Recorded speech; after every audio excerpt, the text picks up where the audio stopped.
menjadi seorang Kristen kelas dunia.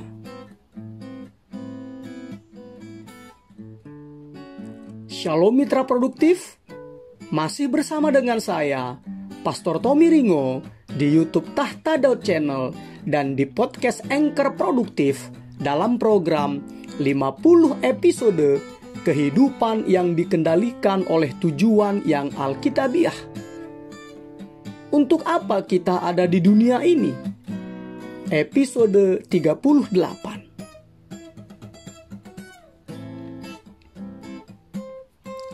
Sebelum kita belajar bersama dan memulai perjalanan rohani yang mengasyikkan ini, mari kita memperkatakan dan merenungkan firman Allah yang tertulis dalam Injil Markus 16 ayat 15 yang berkata,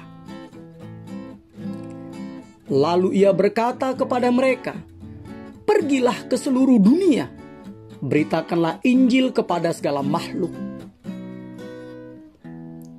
Juga firman Allah yang tertulis dalam kitab Mazmur 67 ayat 2 terjemahan firman Allah yang hidup yang berkata, utuslah kami ke segala penjuru dunia untuk memberitakan kuasamu yang menyelamatkan dan rencanamu yang kekal bagi segenap umat manusia.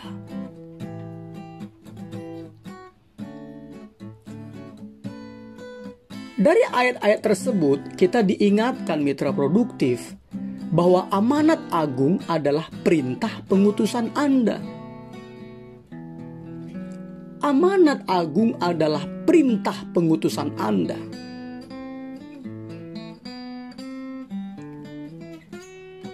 Orang Kristen duniawi memandang Allah terutama untuk pemuasan pribadi. Mereka diselamatkan, tetapi mementingkan diri sendiri. Mereka senang menghadiri berbagai konser dan seminar yang menambah pengetahuan dan meningkatkan kemajuan mereka, tetapi tidak tertarik menghadiri pertemuan-pertemuan misi. Doa-doa mereka berpusat pada kebutuhan-kebutuhan, berkat, dan kebahagiaan mereka sendiri. Bagi mereka adalah bagaimana Allah bisa membuat hidup saya lebih nyaman. Mereka ingin memanfaatkan dan memakai Allah untuk tujuan-tujuan mereka dan bukan dipakai untuk tujuan-tujuan Allah.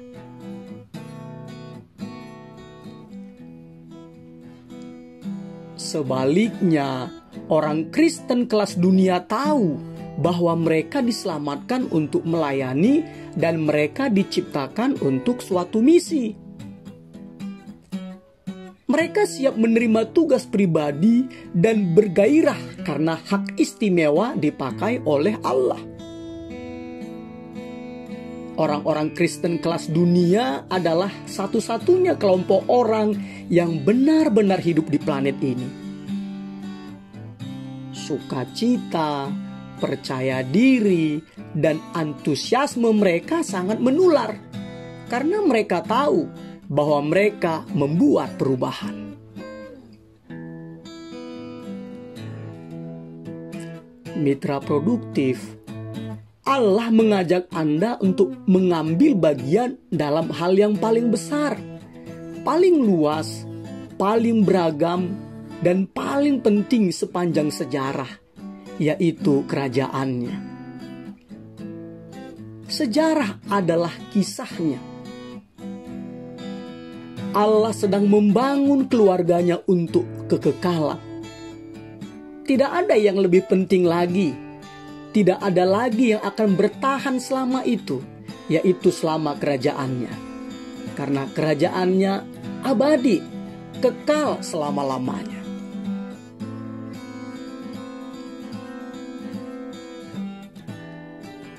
Ketika Yesus memerintahkan kepada murid-muridnya dalam Injil Markus 16 ayat 15, pergilah ke seluruh dunia, beritakanlah Injil kepada segala makhluk. Murid-murid Yesus yang masih sedikit jumlahnya dan terdiri dari orang-orang miskin dan tak terpelajar, mereka terkesima karena mereka diperintahkan untuk memberitakan Injil ke seluruh dunia. Padahal kebanyakan dari mereka belum pernah keluar dari wilayah Israel. Dan pada saat itu mereka memiliki kendala transportasi untuk pergi ke seluruh dunia. Karena pada masa itu untuk bepergian harus berjalan kaki atau menunggangi onta atau kuda atau naik perahu antar pulau karena belum ada kapal antar samudra. Tetapi di zaman sekarang, penghalang-penghalang besar untuk pergi ke seluruh dunia bukan lagi jarak, biaya, atau transportasi. Jadi tidak ada alasan untuk tidak memberitakan kabar baik. Bahkan sekarang ini, dengan adanya internet dan aplikasi-aplikasi sosial media seperti Facebook, Instagram, YouTube, Twitter, TikTok, dan lain-lain, dunia ini semakin kecil. Seluruh dunia ada di ujung jari Anda. Belum pernah ada cara yang lebih mudah dalam sejarah untuk menyelesaikan amanat atau perintah untuk pergi ke seluruh dunia. Sekarang ini, tembok besar penghalang bukan lagi jarak, biaya, atau transportasi. Satu-satunya penghalang adalah pola pikir atau cara berpikir kita.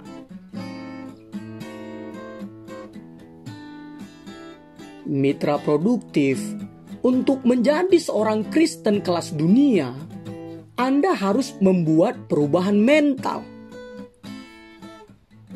Perspektif atau pandangan dan sikap Anda harus berubah. Pertanyaannya, bagaimana berpikir seperti orang Kristen kelas dunia? Pertama, berubahlah dari pola pikir yang berpusat kepada diri sendiri kepada pola pikir yang berpusat kepada orang lain.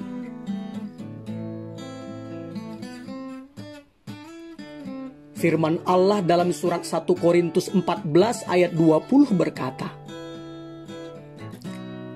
"Saudara-saudara, janganlah sama seperti anak-anak dalam pemikiranmu. Jadilah anak-anak dalam kejahatan, tetapi orang dewasa dalam pemikiranmu." Inilah langkah pertama untuk menjadi orang Kristen kelas dunia. Anak-anak hanya memikirkan diri sendiri, sedangkan orang dewasa memikirkan orang lain.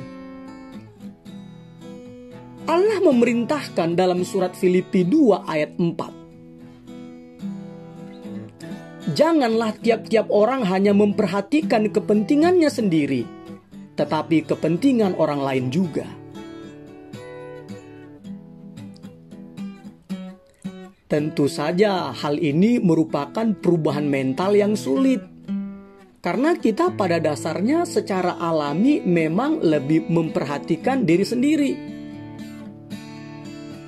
Satu-satunya cara untuk dapat melakukan perubahan paradigma adalah dengan bergantung setiap saat kepada Allah.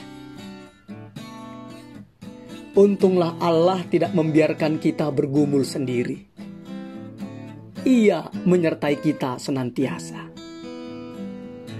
Matius 28 ayat 20b.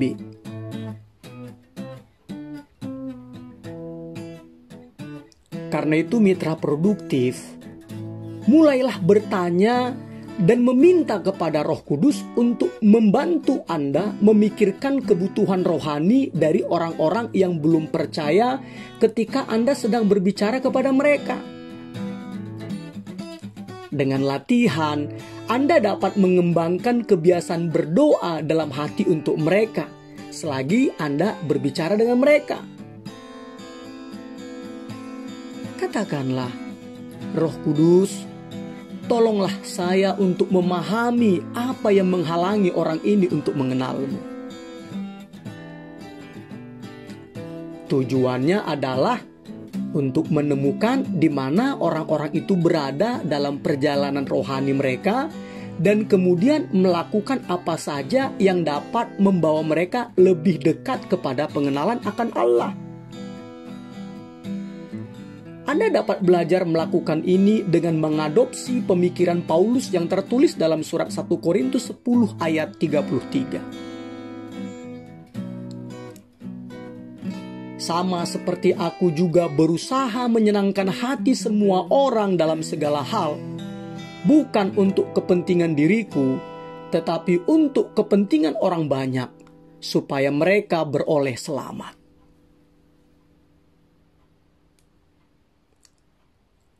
Kedua, berubahlah dari pola pikir lokal menjadi pola pikir global. Allah adalah Allah yang bersifat global. Dia selalu mempedulikan seluruh dunia.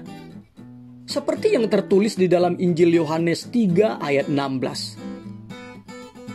Karena begitu besar kasih Allah akan dunia ini. Sebagian besar dunia telah berpikir secara global. Media dan konglomerat bisnis yang terbesar berpikir secara global.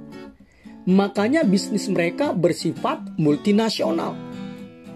Kita pun seharusnya begitu. Bekerja secara lokal, berpikir secara global. Cara pertama untuk mulai berpikir secara global ialah mulai berdoa untuk negara-negara tertentu. Orang-orang Kristen kelas dunia berdoa untuk dunia.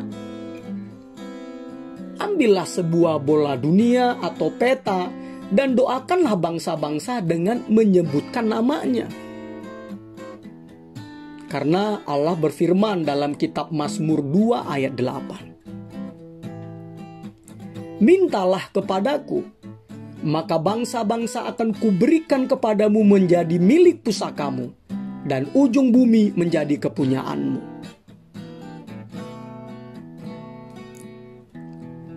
Ingat mitra produktif, doa adalah alat yang paling penting untuk misi Anda di dunia. Orang mungkin menolak kasih atau pesan kita, tetapi mereka tidak berdaya terhadap doa-doa kita. Seperti peluru kendali antar benua, Anda bisa mengarahkan sebuah doa kepada hati seseorang, entah Anda berada 1 meter atau 10.000 mil jauhnya. Apa yang perlu Anda doakan? Alkitab menyuruh kita 1. Berdoa untuk mendapat kesempatan-kesempatan bersaksi. Kolose 4 ayat 3, Roma 1 ayat 10. 2. Berdoa untuk mendapat keberanian berbicara. Efesus 6 ayat 18b sampai 19. 3. Berdoa untuk orang-orang yang akan percaya. Yohanes 17 ayat 20. 4. Berdoa untuk penyebaran Injil yang cepat. 2 Tesalonika 3 ayat 1. 5. Berdoa untuk munculnya lebih banyak pekerja. Matius 9 ayat 38. 6. Berdoa bagi para misionaris. 2 Korintus 1 ayat 11 terjemahan bahasa Indonesia masa kini. Ingatlah, doa menjadikan Anda mitra orang lain di seluruh dunia.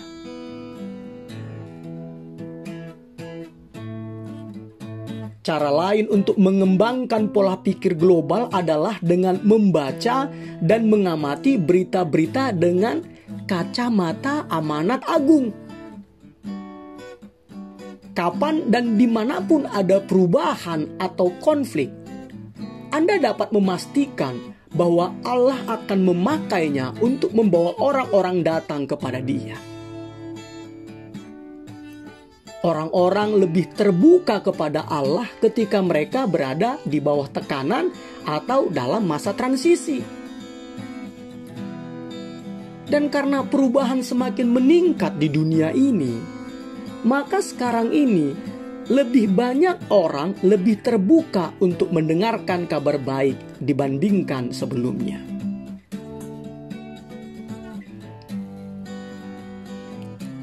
Cara terbaik untuk mengubah paradigma menuju pola pikir global adalah bangkit dan pergi mengikuti misi jangka pendek ke negara lain atau ke daerah lain. Dalam Kisah Para Rasul 1 ayat 8, Yesus memberikan kita suatu pola untuk terlibat. Kamu akan menjadi saksiku di Yerusalem dan di seluruh Yudea dan Samaria dan sampai ke ujung bumi. Para pengikut Yesus harus menjangkau keluar. Saya ulang lagi ya. Para pengikut Yesus harus menjangkau keluarga atau komunitas mereka.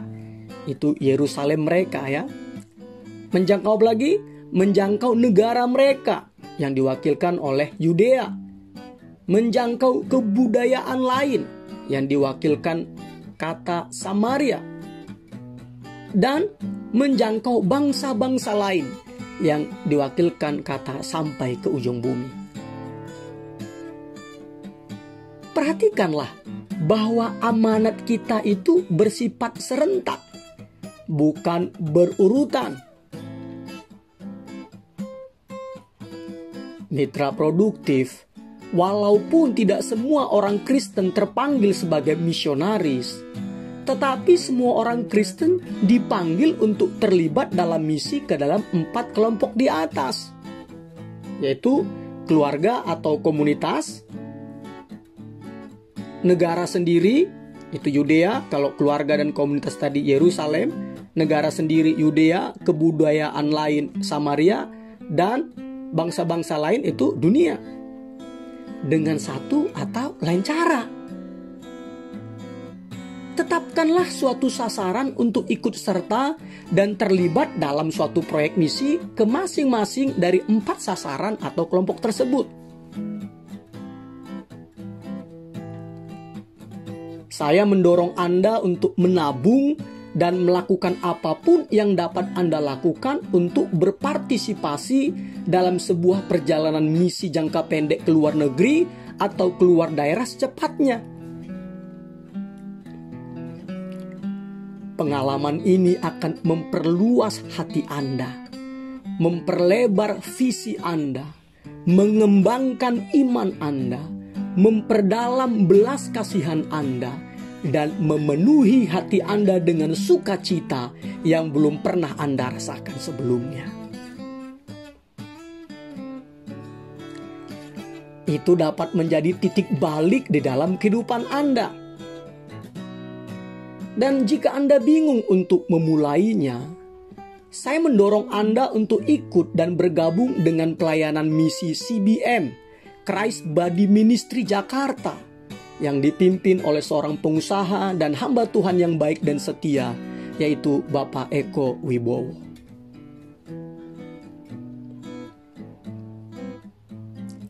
Ketiga, berubahlah dari pola pikir waktu di sini dan sekarang ke pola pikir kekekalan. Untuk memanfaatkan waktu Anda sebaik-baiknya di bumi, Anda harus membangun dan memelihara perspektif pandangan kekal Anda. Ini akan mencegah dan menjaga Anda untuk tidak mengurusi hal-hal kecil dan membantu Anda untuk membedakan antara apa yang mendesak dan apa yang paling penting. Firman Allah dalam surat 2 Korintus 4 ayat 18 berkata, "Sebab kami tidak memperhatikan yang kelihatan, melainkan yang tak kelihatan. Karena yang kelihatan adalah sementara, sedangkan yang tak kelihatan adalah kekal." Singkatnya, jangan menukar kehidupan Anda dengan hal-hal yang sementara. Yesus berkata di dalam Injil Matius 6 ayat 19 sampai 21. Janganlah kamu mengumpulkan harta di bumi. Di bumi ngengat dan karat merusakkannya, dan pencuri membongkar serta mencurinya. Tetapi kumpulkanlah bagimu harta di sorga. Di sorga ngengat dan karat tidak merusakkannya, dan pencuri tidak membongkar serta mencurinya. Karena di mana hartamu berada, di situ juga hatimu berada.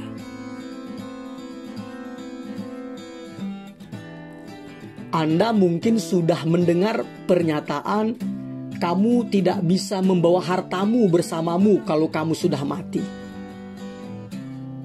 Tetapi Alkitab berkata, Anda bisa mengirimkannya dengan ikut membiayai orang-orang yang akan ke sorga melalui pemberitaan Injil. Firman Allah dalam surat 1 Timotius 6 ayat 17 sampai 19 berkata,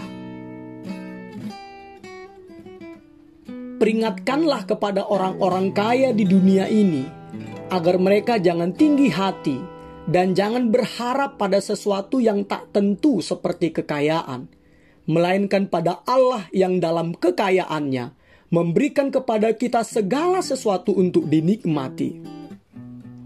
Peringatkanlah agar mereka itu berbuat baik, menjadi kaya dalam kebajikan, supaya memberi dan membagi, dan dengan demikian mengumpulkan suatu harta sebagai dasar yang baik bagi dirinya di waktu yang akan datang untuk mencapai hidup yang sebenarnya.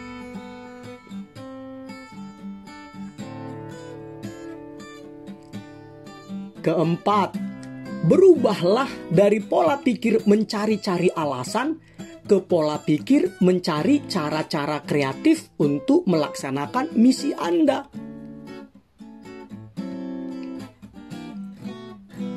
Mitra produktif, jika Anda bersedia, selalu ada jalan keluar untuk melakukannya.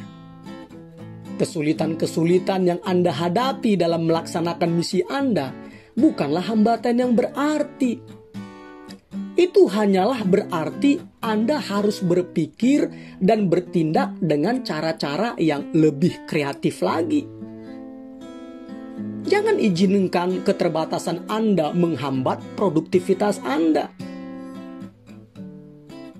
Entah itu Anda seperti Sarah yang mengaku terlalu tua untuk dipakai Allah, atau seperti Yeremia yang mengaku terlalu muda.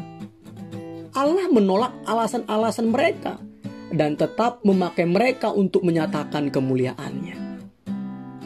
Kejadian 18 ayat 9 sampai 15, Yeremia 1 ayat 7 sampai 8. Begitu juga dengan Anda. Jika Anda mengizinkan Allah memakai hidup Anda untuk kemuliaannya. Mungkin Anda telah percaya bahwa Anda membutuhkan suatu dalam tanda kutip panggilan khusus dari Allah. Dan Anda selama ini menantikan suatu perasaan atau pengalaman adikrodati.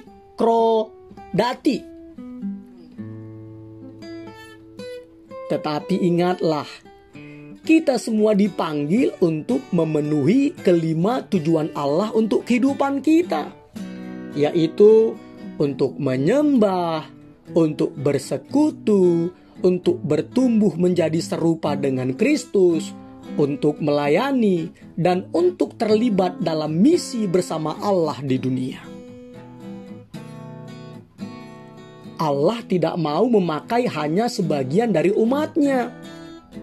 Dia ingin memakai seluruh umatnya. Kita semua dipanggil untuk terlibat dalam misi untuk Allah. Dia ingin seluruh gerejanya membawa Injil kepada seluruh dunia. Banyak orang Kristen kehilangan rencana Allah untuk kehidupan mereka karena mereka tidak pernah bertanya kepada Allah. Apakah Allah menginginkan mereka untuk melayani sebagai misionaris di suatu tempat? Entah karena rasa takut atau tidak mengerti, mereka secara otomatis menutup pikiran mereka untuk kemungkinan melayani sebagai misionaris di suatu tempat lintas budaya. Namun sekarang saatnya Anda berdoa dengan sungguh-sungguh dan bertanya kepada Allah apa yang Dia inginkan dari Anda pada tahun-tahun ke depan. Yesus berkata di dalam Injil Matius 9 ayat 37, "Tuaian memang banyak, tetapi pekerja sedikit." Karena itu mitra produktif, izinkan Allah berbicara dan memakai hidup Anda untuk menuai banyak jiwa-jiwa bagi kemuliaan-Nya. Haleluya.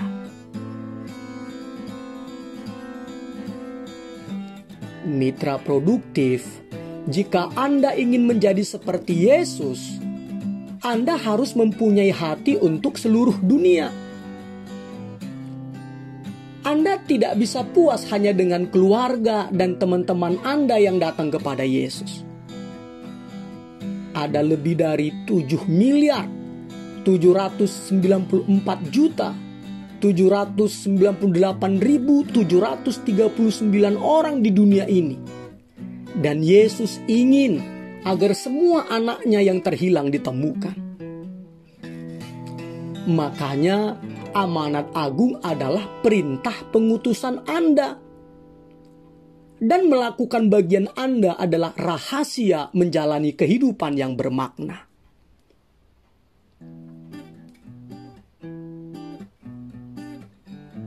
Episode 38. Berpikir dan merenungkan tujuan hidup saya.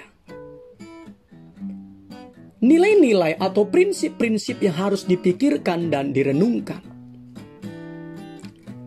Amanat agung adalah perintah pengutusan saya. Ayat untuk diingat, Yesaya 6 ayat 8. Lalu aku mendengar suara Tuhan berkata, "Siapakah yang akan kuutus? Dan siapakah yang mau pergi untuk aku?" Maka sahutku, "Ini aku, utuslah aku." Pertanyaan untuk dipikirkan dan didiskusikan. Langkah-langkah apa saja yang dapat saya ambil untuk persiapan ikut serta dalam misi jangka pendek tahun depan?